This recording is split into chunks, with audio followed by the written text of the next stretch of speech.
Welcome to Sri Radha Vallabh Academy. Good morning, students. In social science, we will study about the political science, chapter 1, democracy in the contemporary world. We will continue phases in the expansion of democracy. As we have studied, expansion of democracy have three phases. First one is the beginning, and the second one is end of colonialism, and third one is recent phase. Now, as you all know, we have studied the beginning. अब हम first phase पढ़ चुके थे, beginning, जिसमें हमने पढ़ा था कि जो फ्रेंच रेवोल्यूशन है 1789 में हुआ था, और उसकी से ये ज़रूर है कि एक स्टेबल डेमोक्रेसी फ्रांस में नहीं आई थी, लेकिन इसने इंस्पायर किया था बहुत सारी स्ट्रगल जो ऑल ओवर यूरोप में डेमोक्रेसी के लिए चल रही थी. इवन 18 सेंचुरी और 19 सेंचुरी में बहुत सारे ऐसे पॉलिटिकल इवेंट्स हुए जिसकी वजह से मोनार्की की पावर और फ्यूडल लॉर्ड्स की पावर धीरे धीरे कम होती चली गई. इवन 1776 में ब्रिटिश कॉलोनी ने नॉर्थ अमेरिका में को डिक्लेयर कर दिया as a United States of America, एक इंडिपेंडेंट कंट्री बन गया, और 1787 में उसने डेमोक्रेटिक कॉन्स्टिट्यूशन को अडॉप्ट कर लिया और राइट टू वोट भी दे दिया, लेकिन वो केवल लिमिटेड पर्सन्स के लिए था.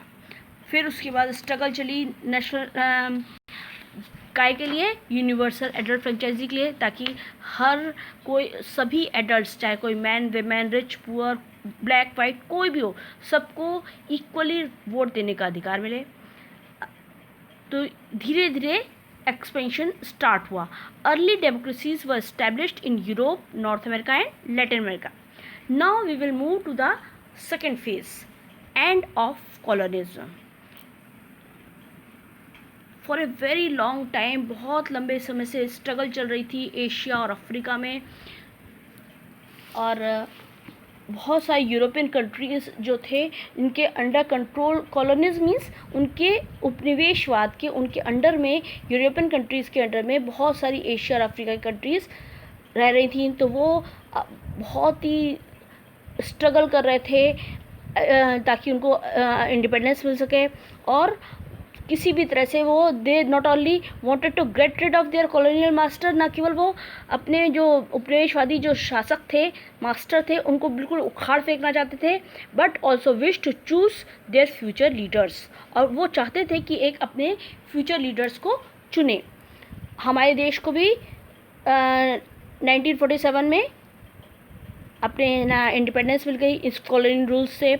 उसके बाद अफ्रीका में बहुत सारे, जैसे ही सेकेंड वर्ल्ड वॉर हुआ, बहुत सारी countries, many countries became democracies immediately after the end of the second world war in 1945 में. जब सेकेंड वर्ल्ड वॉर हुआ था, उसके बाद बहुत सारी कंट्रीज़ ने अपने आप को स्वतंत्र कर लिया और डेमोक्रेसी बन गई. इसमें में हमारा अपना देश भी आता है, भारत. उसने इंस्पायर किया बहुत सारे अफ्रीकन कंट्रीज़ के लोगों को. However many could not remain democracies for long, और बहुत सारी ऐसा ज़रूर था कि डेमोक्रेसी तो बन गए, लेकिन बहुत लंबे समय तक वो डेमोक्रेटिक नहीं रह पाए. Like Ghana, a country in western Africa, used to be a British colony named Gold Coast. Ghana एक ऐसा कंट्री है जो वेस्ट अफ्रीका में है. वो एक ब्रिटिश कॉलोनी था और उसका नाम था Gold coast.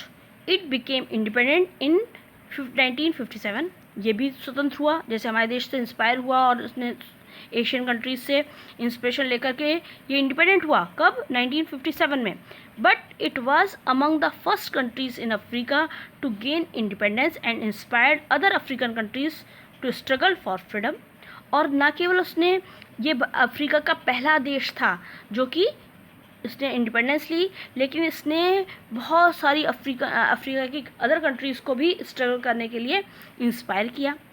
नरुमा who was active in the independence struggle of his country, और एक लीडर थे जिनका नाम था इरुकमहा.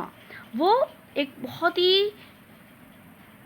एक्टिव लीडर थे इस पूरी स्ट्रगल के लिए, इंडिपेंडेंस स्ट्रगल के लिए, and became the first prime minister, और पहले प्राइम मिनिस्टर बने, then the president of Ghana, president पे बने, he got himself elected president for life. उन्होंने ऐसा मान लिया था कि वो पूरी जीवन जब तक रहेंगे तब तक वो एक इलेक्टेड प्रेसिडेंट के रूप में रहेंगे। लेकिन but soon after in 1966 he was overthrown by the military, और 1966 में ही बहुत जल्दी ही उनको तख्ता पलट हो गया और मिलिट्री ने उनको उनके प्रेसिडेंट पद से हटा दिया।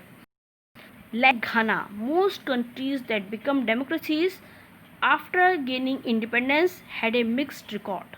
अब जैसे ये घाना का एग्जांपल है, इसी तरह से बहुत सारी ऐसी कंट्रीज थी जिन्होंने डेमोक्रेसी ली, उनको इंडिपेंडेंस के बाद डेमोक्रेसीज बनी, लेकिन उनका एक मिक्स्ड रिकॉर्ड है।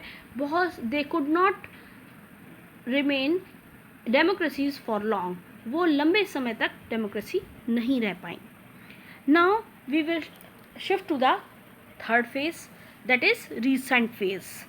After 1980 democracy started spreading more quickly, और 1980 आते आते इस डेमोक्रेटिक गवर्नमेंट के इस्टेब्लिश होने की जो प्रोसेस थी वो थोड़ी फास्ट हो गई, बहुत तेज़ी से डेमोक्रेसी स्प्रेड होने लगी। कैसे? फर्स्ट थिंग थी the disintegration of Soviet union in 1991 accelerated this process, और ये प्रोसेस बढ़ गई जब 1991 में सोवियत यूनियन का विखंडन हो गया। जैसे ये टूटा, the Soviet union comprised 15 republics which emerged as independent countries and most of them became democracies। और ये जो 15 देश जो मिलकर के सोवियत यूनियन बने हुए थे, इन्होंने रिपब्लिक, ये एक इंडिपेंडेंट कंट्री के रूप में एग्जिस्ट करने लग गए, और सब अधिकांश जो थे वो डेमोक्रेसी में कन्वर्ट हो गए। ये एक खास बात थी। Democracy was revived in several countries of Latin America, और डेमोक्रेसी लैटिन अमेरिका की बहुत सारी कंट्रीज़ में आया। Pakistan, Bangladesh named a transition from army rule to democracy in 1990। इसके बाद बहुत सारे चेंजेस आए, मिलिट्री रूल आया, क्या क्या चीज़ें चेंजेस आए, हम इसके बारे में और डिटेल कल की स्टडी करेंगे। So you should read more and more time this chapter.